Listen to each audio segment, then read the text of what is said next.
Good afternoon. My name's Paul. I'm with Paradox Brewery. I'm also a board member. John and Bill are here from Works, the design, brand designing. Looks like labels and other things. We did do a brand changeover about 3 years ago and changed maybe 4 years ago at our 10th year anniversary. It did help us change the way people looked at our brand. So branding's very important. We also have our own marketing person on staff too, because marketing is extremely important. She's actually sitting right back there. So let me give you John or Bill. Bill's here. I know.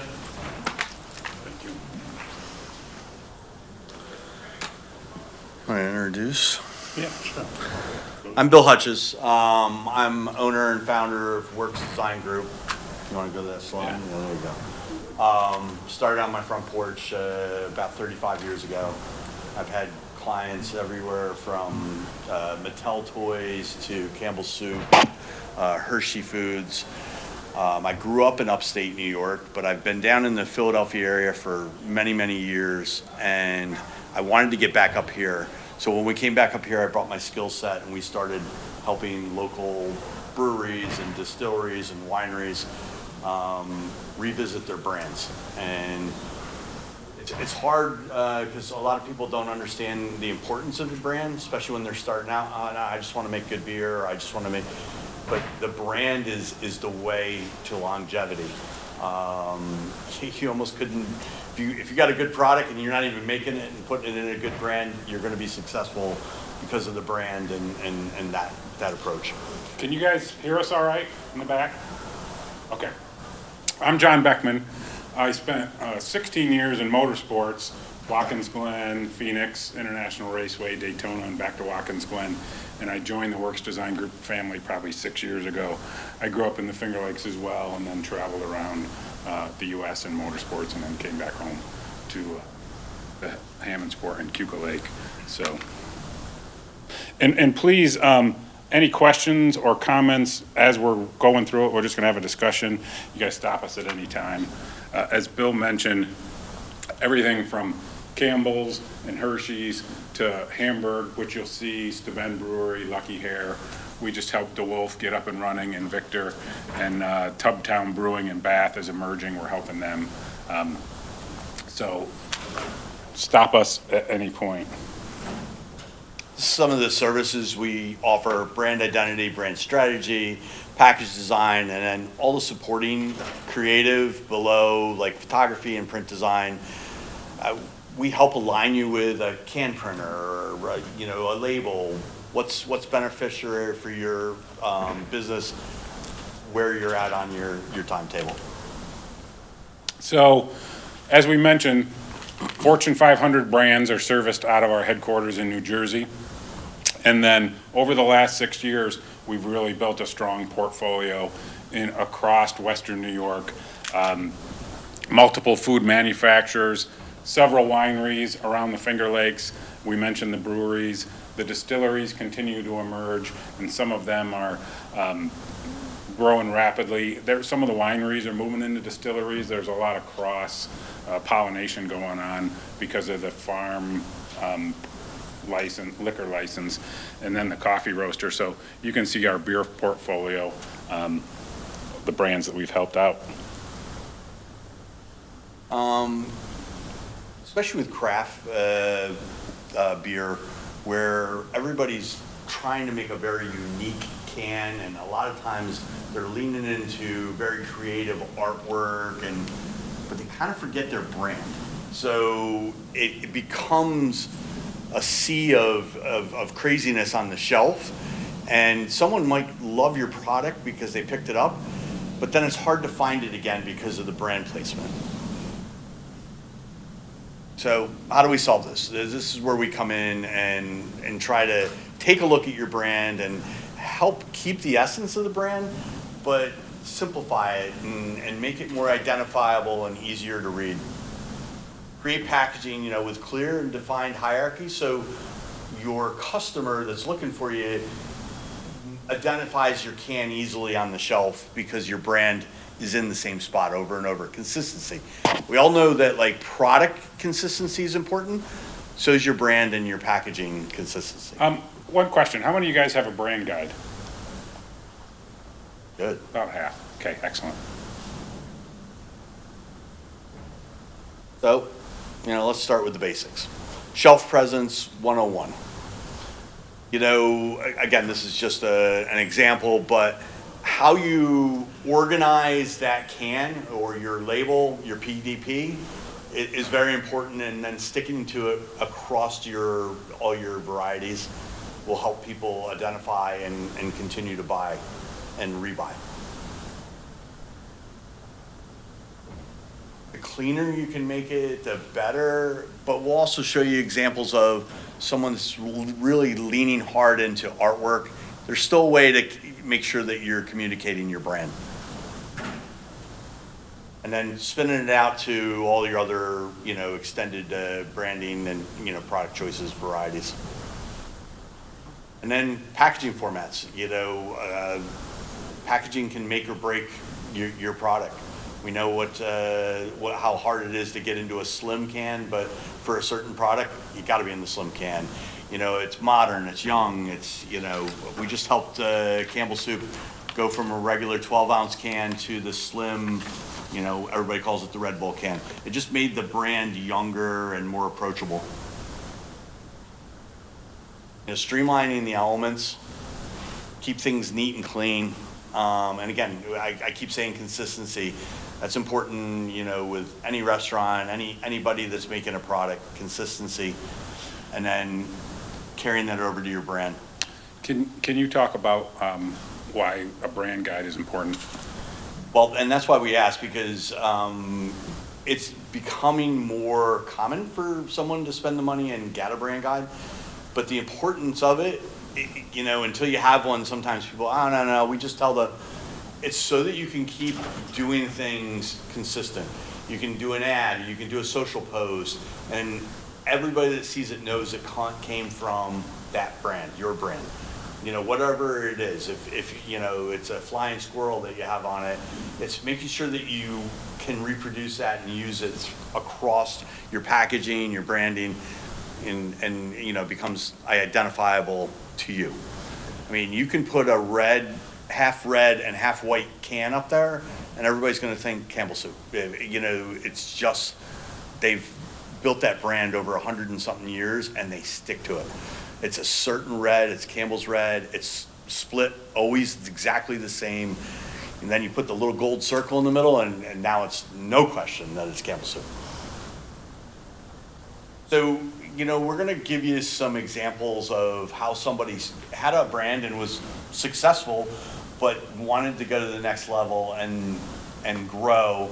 And that's some of the questions we'd ask in the beginning when we're doing something. What's your demographic now, and what do you want as a demographic? Do you want national distribution? So this winery that we started working with, they were very local to Keuka Lake, the Finger Lakes. And their label, that you can see the logo on the left, their label also had the shape of the lake on the front of the label. It was great for the area and the locality of it, but if you ever wanted to expand it, no one knows what Keuka Lake is. Do you know what I mean? Even my group in Philadelphia, I'm like, oh, they love this Keuka Lake. We got to put it. They're like, well, what is it? I said, well, it's the shape of the lake. And I'm like, they didn't understand the importance, and it won't translate to higher end and national. So we started building a story around the Keuka Spring Vineyards and build a brand that reflected that. And Keuka Spring, a little more backstory on the proprietors. They wanted to get back onto Keuka Lake. The family owned probably the second most vineyards around the region, and the lead investor was a Fortune 500 CEO in a pet pharmaceutical company.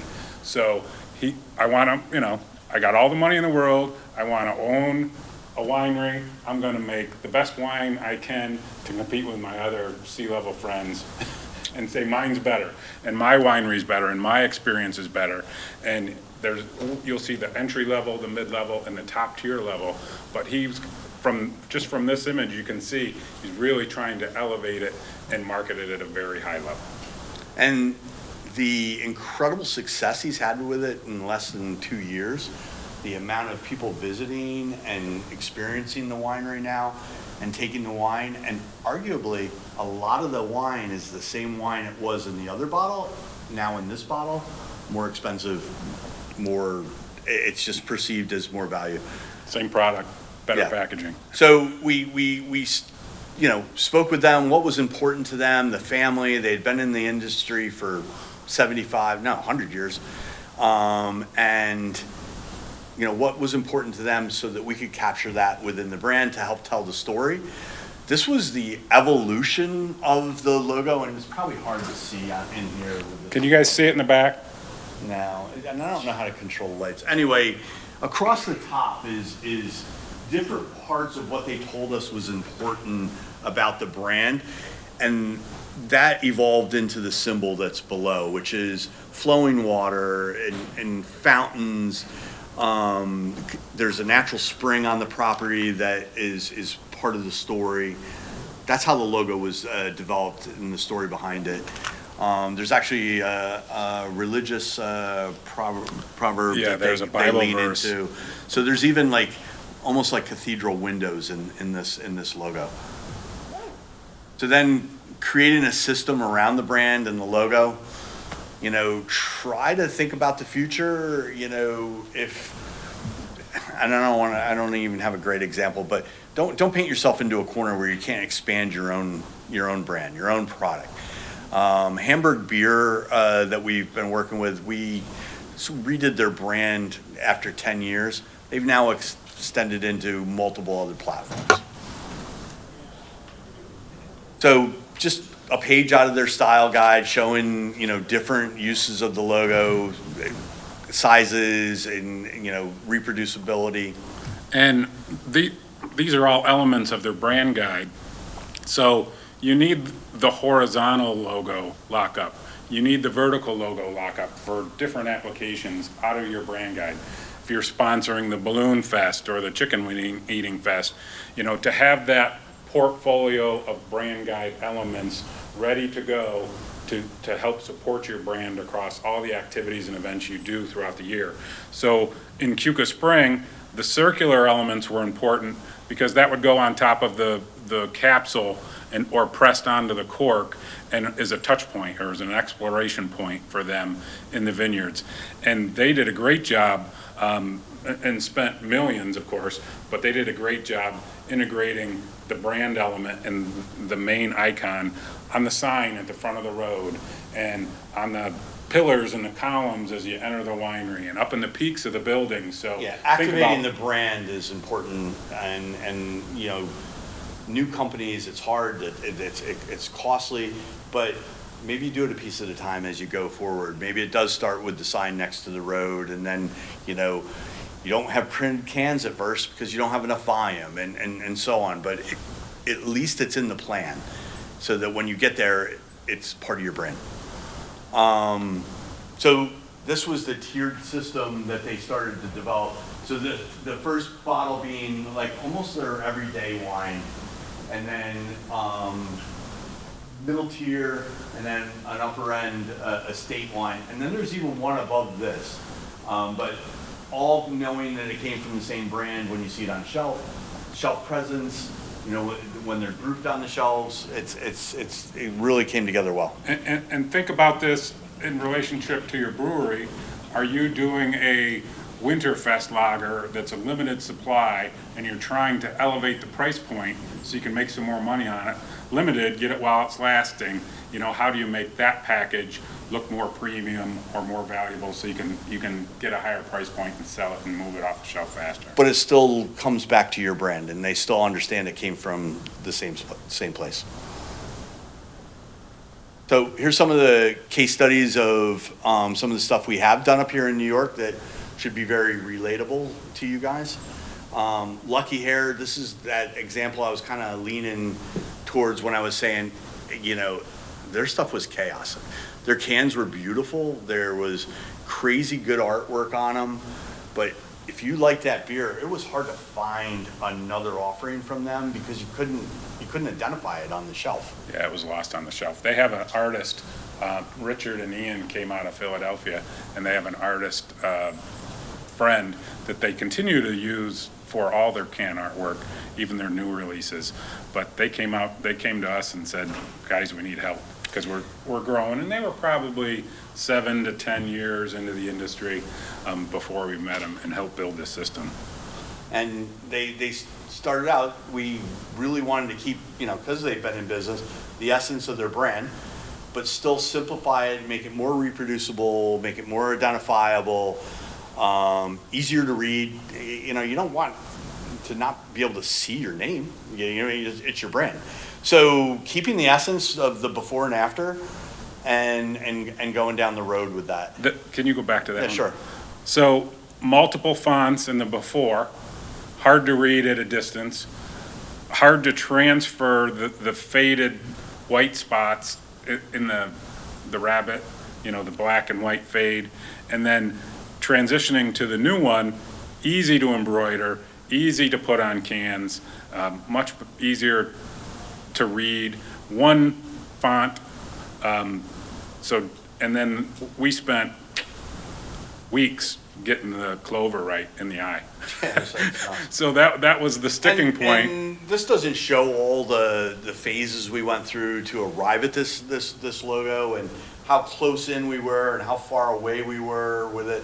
It's a process, but it's a cool one to live through.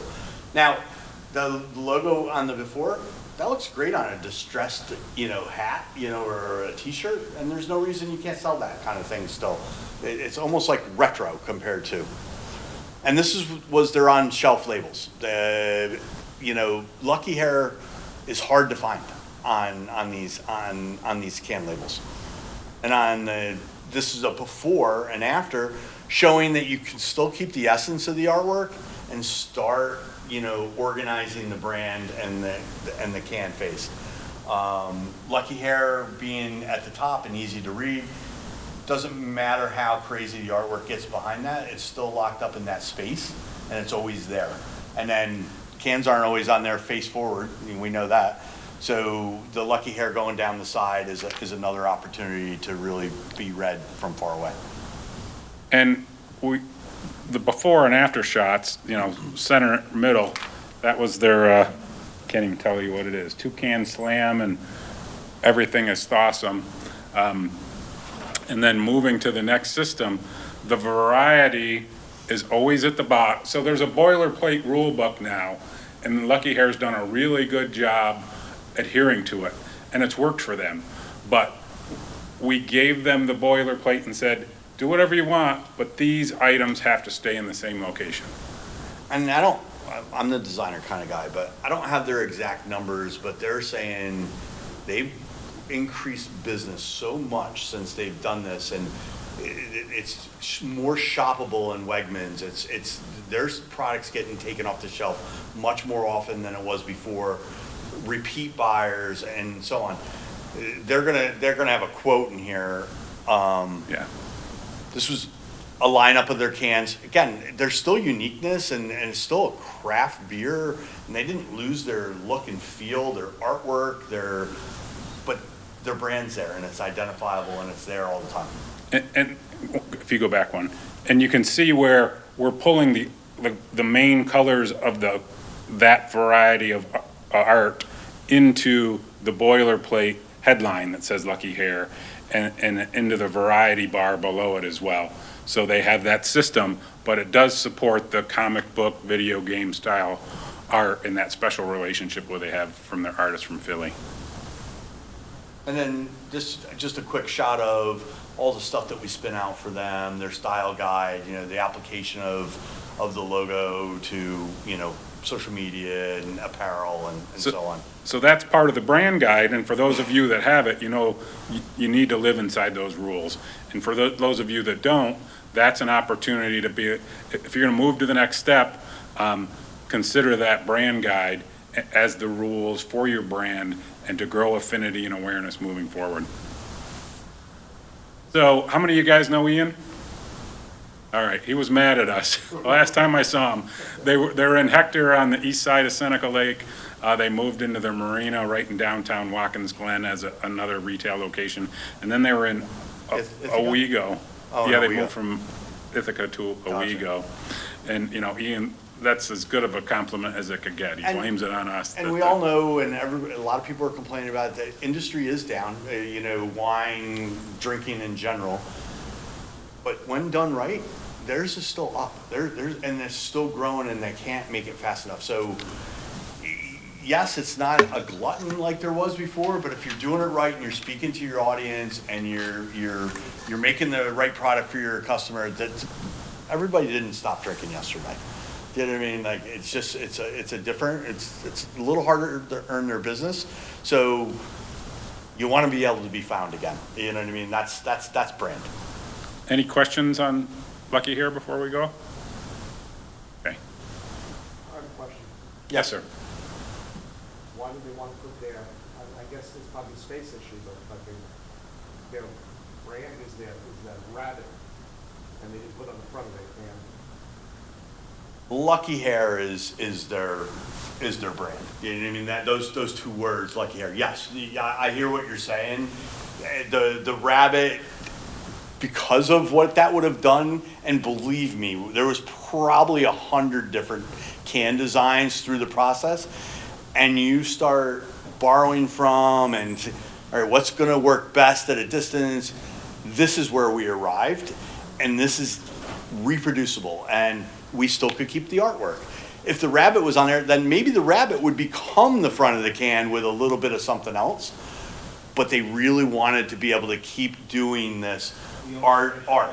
And it almost Yeah. became a frame for this artist's art. Do you know what I mean? And that's what their brand was built on, was, you know, Falcon Punch and these weird, like, approaches to, you know, the varieties. Yeah, so to your point, their voice, their personality was these unique artistic cans for each variety. And so to continue to showcase that, we built the, that was more important than the rabbit.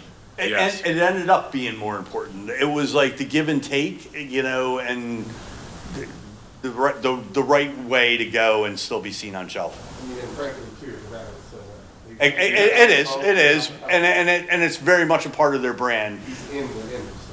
Yeah, yeah. so, Steuben Brewing was the next one. They're on the west side of Tinker Lake. And Chad Zamar wanted to be known as a brewer's brewery. So really focused on, he's not making watermelon, chocolate, banana beer. You know, it's all about the ales and the lagers and the pilsners with Chad, the New York State ingredients, and really focus on making maybe a dozen or 8 or 10 beers really, really well. So his approach was much different than Lucky Hair's. And this is a case of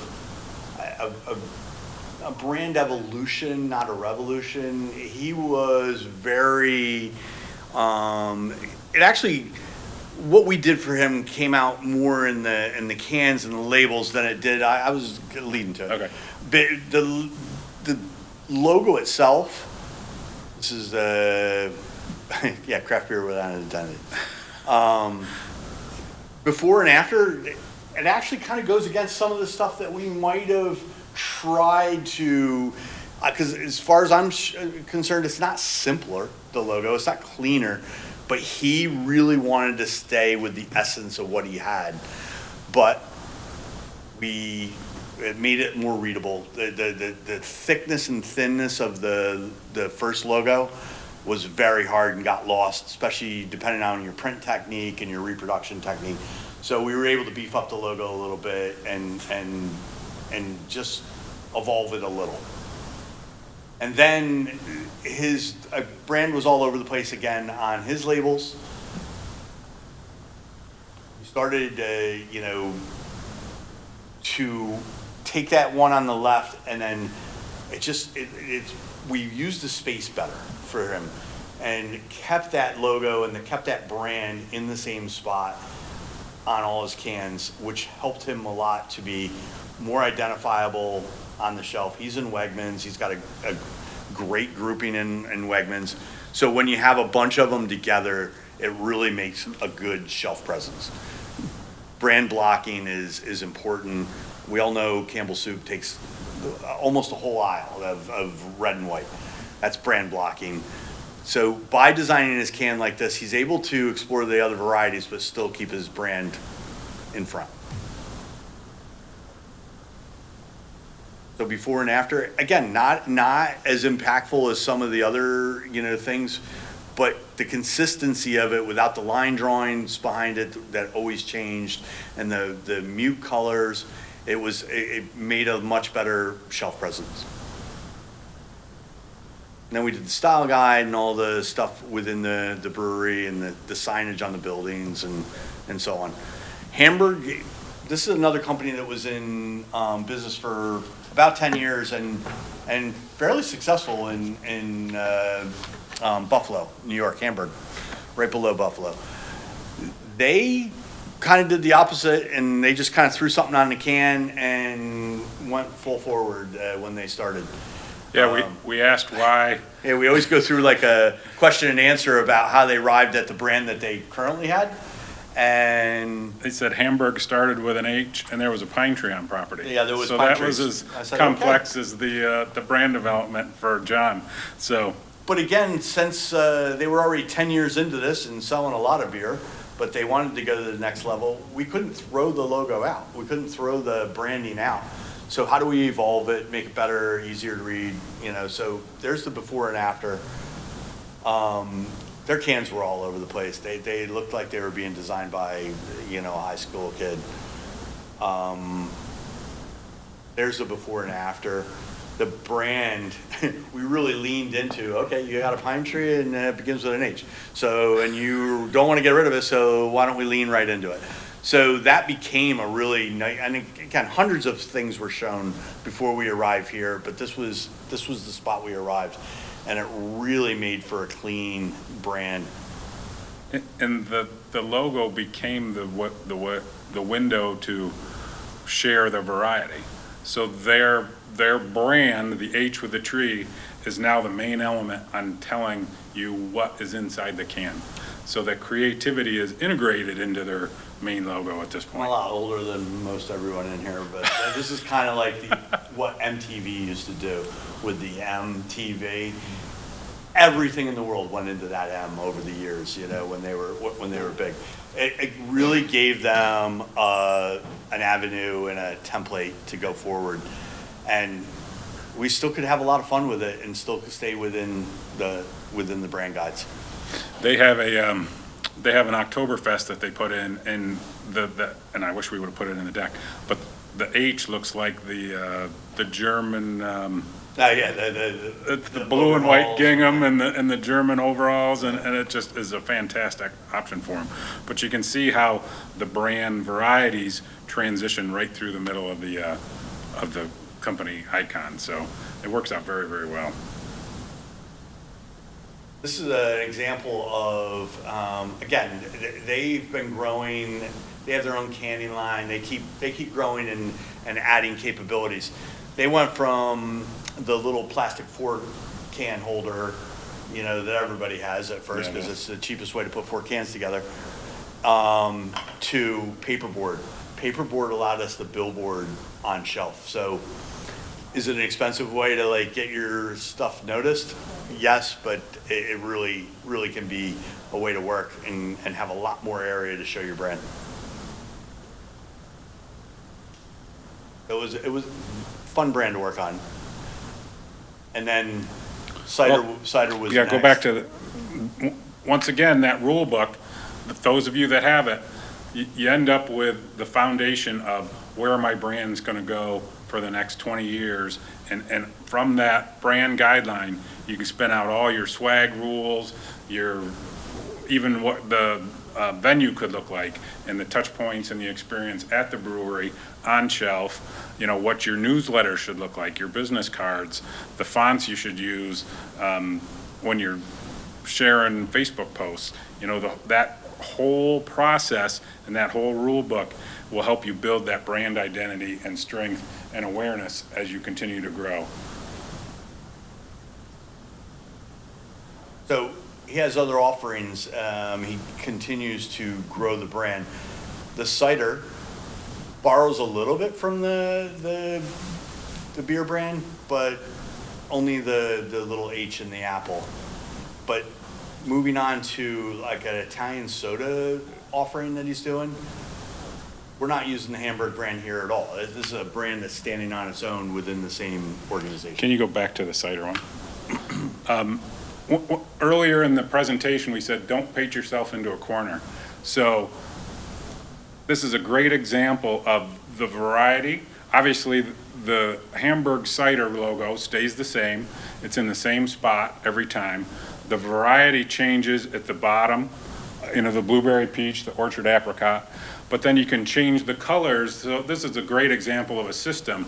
You can change the colors and the fruit based on the variety inside the can. So when you're thinking about expanding that line and the offerings that you have, this is a really strong system on Hamburg. You know it's a Hamburg cider, and you can tell what flavor it is, or guess what flavor it is just by the colors, and then the fruit reinforces it, and the varieties at the bottom. So a really strong example of yeah, the only thing that could that possibly system. happen is you run out of colors, which we've done before. I worked with Campbell Soup, and they own V8, and Splash is one of their drinks. We had this color wheel on the wall, so every time they came up with a new variety, we'd have to all right, how do we get like a color for this variety that's not too close to another one on the shelf? And it's like, it becomes crazy after a while. So overview, and again, you guys, questions or whatever, understand the basics, streamline your elements, tell your story, create a system. He said 20 years. No one sticks with their brand for 20 years. They evolve it as they go along. But that brand guide that you have allows you to do that in an organized way. You know what? I don't like this font anymore. I want to evolve it to something else. But you flesh it out and make sure it works for your brand and improves it. And then you go down the road with that. Make sure you're telling your story, because there's lots of people making beer. Like, your story becomes the important part.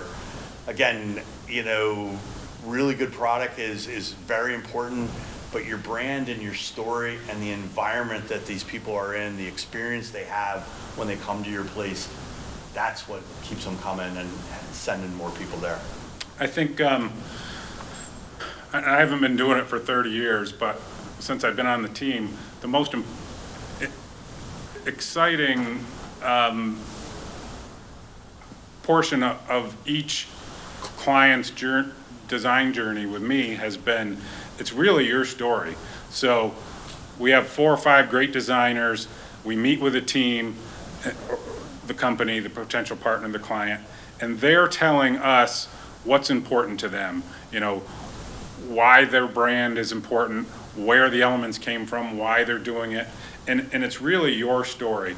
And the designers will take each company on a journey based on the direction and feedback that the partner's giving us. And it's like, okay, here's 6 different versions of where we think your brand could go. And then based on the client's direction and feedback, it gets narrowed to 2. And then we massage those a little bit more with the client feedback, and then you end at a final brand, and then you work that brand until it becomes yours. And it's such a unique partnership, because the design team has decades of experience, but they turn your vision and your passion into a brand that's specifically for you. And that really makes sense on the Lucky Hair vision, because those comic book art pieces with the video game, that was extraordinarily important to them, and we landed in a really good spot. And the same with Hamburg, it's the tree and the H. And just by getting their feedback and participation, they landed on their brand, and it became theirs. Very passionate, very important, and very proud to be involved with those companies as they move their passion forward. And we're talking about us as designers and our agency, but that's really not the important part. The important part is that you find someone to work with to help with your story and your vision, and lean into their experience to make the best brand you can have, because that's really what's important when you get to shelf and when you get to, retail, distribution, even at your facility. It is your brand. Design is very important. Get someone to help you with it, So a couple things to consider. Do I need a brand refresh, just a tweak? Do I have 3 or 4 core elements and I just need to build out the rest of the brand guide to have my rule book? We had a wine partner on Seneca Lake, beautiful labels, boundary breaks, and they had great type font, they had beautiful labels, but they didn't know their font colors, and they didn't know the Pantones they needed. They had a brand, but it was all over the place. There was no style guide. So we took the brand that they did have and organized it into a style guide and apply it to things that they hadn't applied it to yet. Social media posts and, actually, they do some print ads and so on, but the style guide became the project for us, not redesigning their brand. Yeah, it was a really, really gritty one. Or do you need to start over? Are you at a point where you're not growing anymore? You need to change, make a update, change from your aunt just made your brand logo back in, 6 years ago, and that's where you started. It seems like that for us, the sweet spot to help wineries, breweries, distilleries is always in that 8 to 12 to 15 year. You've grown to a certain point, you're ready to take it to the next level, and that's that evolution. So, what's next? You guys need to think about that. We're obviously willing to help, but there's plenty of companies around New York State to do that. One question is, anybody have National Grid as an electric supplier in here? Okay, that's good news. There was a NYSEG manufacturing acceleration program that was a grant that NYSEG had out in the marketplace to assist with marketing projects. And we Design, that NYSEG, branding, facility, experience, anything that had to do with the customer. that NYSEG MAP grant, most of these projects that you saw, we brought that grant to the table and helped those breweries. National Grid has that grant active right now. NYSEG stopped because they got overwhelmed and they spent all their money. Now they're charging us so they can build that pot back up. But National Grid has that manufacturing and marketing grant in place now. So projects for up to 30 to 40K, you can get almost 50% of your money back. So check into that or come up and we can talk about it a little more. But basically, that program exists because they want you to use more electricity and manufacture more beer, and they're willing to assist in that growth for you. So valuable, very valuable. Because I know, none of us have the pot of gold at the end of the rainbow yet to sit in, but look into that National Grid manufacturing grant. Questions for us? Yes, sir. Can you talk about, once you have your brand guide and you've done all the work, can you talk about some just common oversight or processes that you see where brand guide gets kind of mismanaged or not implemented in the right way, where there's inconsistency? We see it all the time, or we see no activation of it at all. Keeps them up at night. You spent this money and you've arrived at a great place, but now it's not even on your sign out front. Yeah. You know what I mean? People just get caught up in their day-to-day and cleaning up and making beer and pouring beer, and they don't do the most important thing, and that's activate their brand. Or they send something off to be done and they just let the person design it for them. Like, I need a couple t-shirts, I don't have time, Well, send your brand guide to them. Do you know what I mean? Let them, based on that brand guide. Star Wars, I used to do stuff for Star Wars and I would do illustrations. They would tell me the belt buckle was the wrong color. You know, if it did not fit their style guide, you couldn't do it. You can't go away from it. So people get busy, and sometimes they don't even look at their own guide, and they no, just you know, post that, you know, and they don't visit their brand, and the brand's your most important part. That's the part that's an asset someday when you go to sell it, is your brand. You know what I mean? Bob's Red Mill doesn't grind their own grain, but they have a whole section in the aisle that they own. You know what I mean? Their oatmeal, their stone ground oatmeal. It doesn't matter where they're getting it from. It's going into their brand, their bag. It fits the message on the bag, fits their mission statement. They stick to their thing. That becomes the value. There's been several experiences where we've gotten a test hat or shirt or can or print job done, and the design team has got our Pantone chip looking at what the vendor sent us. And if it's not close, and then based on your company, a lot of times these guys are like, this isn't it. Yeah. This is not the right CYK color or PMS color. You got to try again until you get it right. Yeah. Because with the big companies, the Coca-Cola Red has to be perfect. Right. And certainly that's not the case, you know, on the smaller microbreweries company, but following those brand guides is really the way to send out that unified message, get the affinity for the brand and the awareness, and try to remember it. You know, you want to break through. Right. You want to be the brand they remember. Yeah, and protecting your brand, and by protecting your brand, you're using it correctly yourself over and over and over, and you're building that awareness. Yes, sir. What kind of considerations do you guys have, like, once you have the brand and the package, like the little billboard on the shelf with your cans essentially, but the extra stuff like shelf talkers or case stackers, whatever it is, you're trying to obviously stay consistent with that brand, but you also have more space to convey. Oh, absolutely. information. What are some like do's and don'ts or things not to forget when having that? And it depends on the environment. You just asked a question that could be like anything. It could be the self display that you stack at the end of the aisle because you're selling so much beer at that place. Do you know what I mean? Like you look at your brand guide and make sure whatever you're designing to go there sticks with your brand, but it's an opportunity for something extended. You know, if we're doing Lucky Hair, it's going to be the end of the aisle, and they unfold it. And when they unfold it, it's the rabbit. Do you know what I mean? Like, you know, at the end of the aisle, that would be a great use of your brand, you know, in your style guide. We did a lot of stuff for Sam's Club and BJ's and Costco. That's a whole different market there. Now you've got to be able to see that palette from 40 feet away, you know. So now your packaging that you're putting on that palette, we were putting soup, can boxes on there in a certain order to make a bigger image when they were on there. Like 2 Campbell's soup boxes together made one big can. People that were doing the palletizing hated us, but like it's a machine. Once you set it up, it's going to keep doing it right.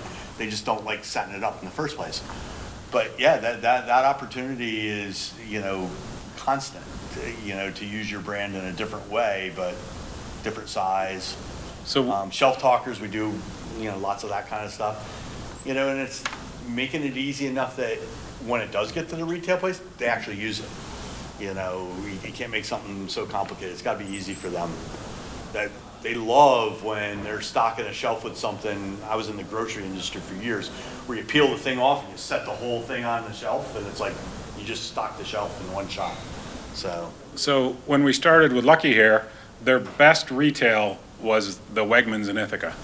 And they had, 20, 30 cases. Wasn't the end cap, but it was the premium display in the beer aisle at the Ithaca Wegmans. And so having the Lucky Hair brand across the top of the can, once they put it was all in the case trays. So having that Lucky Hair brand across the top helped get the brand out there. You could tell what brand it was with Lucky Hair. And then branding the case tray, just the traditional corporate brand, one color. Yeah. But that was another branding opportunity that they were missing. And so we helped, we're like, take a look at this picture, where else can you be building those touch points? Right. And how can you have tools that can be used across your different varieties, but still bring the brand presence And a lot of and make times it in the, consistent? all the time in the design process, whether we're designing something that's gonna be in a freezer or a refrigerator, we show it when we're designing it in that environment. Because you're like, oh, they're not even seeing the front of this. They're only seeing the top of this cream cheese container because it's a reach down fridge. So you could be designing the most incredible package, but if you don't know where it's gonna sit, you could be designing for the wrong thing. So yeah, that's really important when you're going about something. So on this slide, Southern Tier Brewing pops off, and everybody knows it. And everybody recognizes that brand because it's in the same spot. And even with their liquor, you know, the vodka seltzer, it's the same thing. They have that big circle, and that's consistent across their brand the whole time. The other good one is, and I'm gonna say the name wrong, Leinenkugels, you know, same thing. Well, how many of those can't you recognize from where you're sitting, and how many of them jump off the page? Yeah. That's really important, and that's a design process to make sure you're found on shelf. Does that make sense? I think Dogfish had packaging's terrible, but obviously they're very successful. But I just think they could be more identifiable for sure.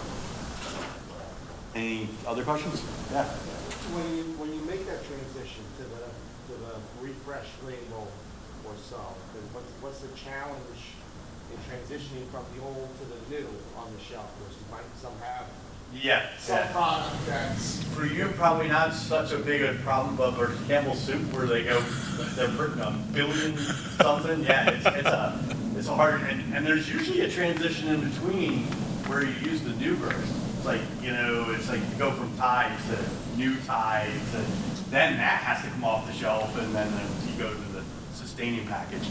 It's, you know, it's more, your retailer's gonna be the one that's gonna say, well, we're not gonna throw this out, you buying this back? You're gonna have to rotate it in, you know.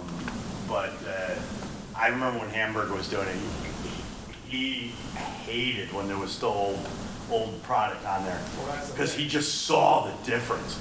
So if you got all the money in the world, yeah, you can call it back. You know what I mean? If you only got 50 cases left at that Wegmans, you know, you wanna call it back, you know, We call it back. transitioned. What's that? We transitioned. Yeah, most people do. Waited till they were sold out and then we delivered beer. Yeah. Sales were down for a little bit. Yep, yep, And they had yeah. fresh new beer in there. Yeah, no one wants to throw anything out. No one wants to not use the pile of corrugate that you have, but it's not printed, and now you have printed corrugate. But the value you get when somebody opens the door on a truck and you got a pallet of printed corrugate with your brand on it, amazing. Compared to brown corrugate like everybody else and nothing on it, other than the little white sticker you gotta have to adopt. If Pilsner and Brown Ale are your two #1 sellers, you know, as you're going through the process, dwindle those two packaging SKUs down first, to almost nothing, and transition them first. So, you know, that you're gonna lose the least amount of money, or make your most impactful brands transition first. Does that make sense? Because if you're selling something, you know, only 200 cases a year, Yeah. don't lead with that. Lead with the 5,000 cases a year. lead with your best sellers. Yeah. And then that same thing with going from a printed wrapped label to a printed can.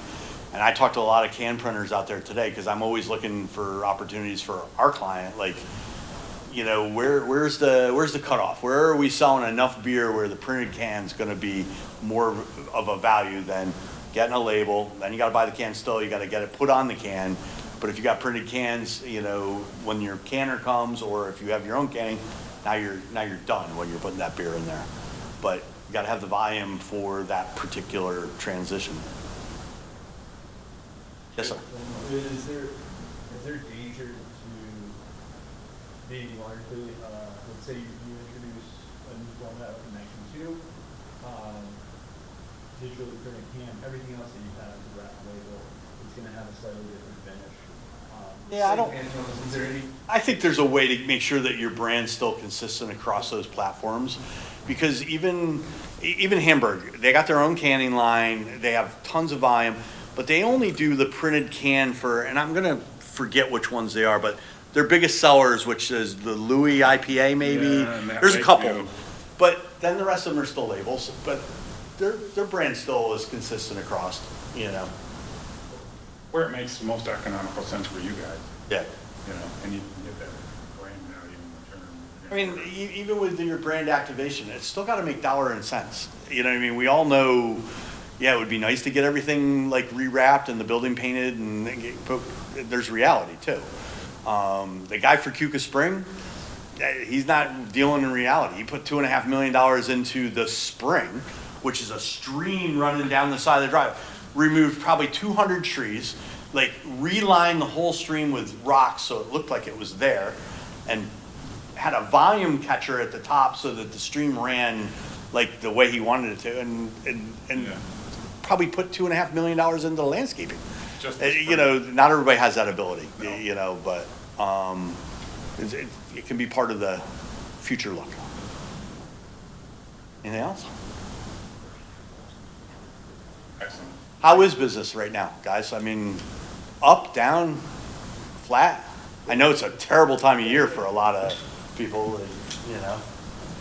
Seems very flat. Yeah. Got this one buddy that I helped him design a distillery over in the Finger Lakes. It's called Bird's Eye Hollow. It's in the middle of nowhere. When we were designing this thing, I'm like, God, I have to. He is so busy. We just keep expanding and expanding. Everything just came together to work. And people leave and tell, you gotta go see this place. You gotta go see this place. So it's a new group of people every week, which is amazing. He does, it's a maple syrup farm. He's It's got a- Sugar Shack. right It's now. Sugar Shack, yeah. It's a forestry program. So all the wood for building the building, he cut down himself and milled on the property. All the slab wood, he's burning in the maple syrup thing, and that generates all hot water for the distillery part. It's just crazy how it's all come together. But people are still drinking. People are still going. They got to have some place to go and hang out. You make the experience good, they're going to still come. Well, thanks. When we first came in this room, I thought no one was going to be in here because there was no one in here. I'm like, it was really nice to see kind of fill in. Thank you. Oh, it's helpful.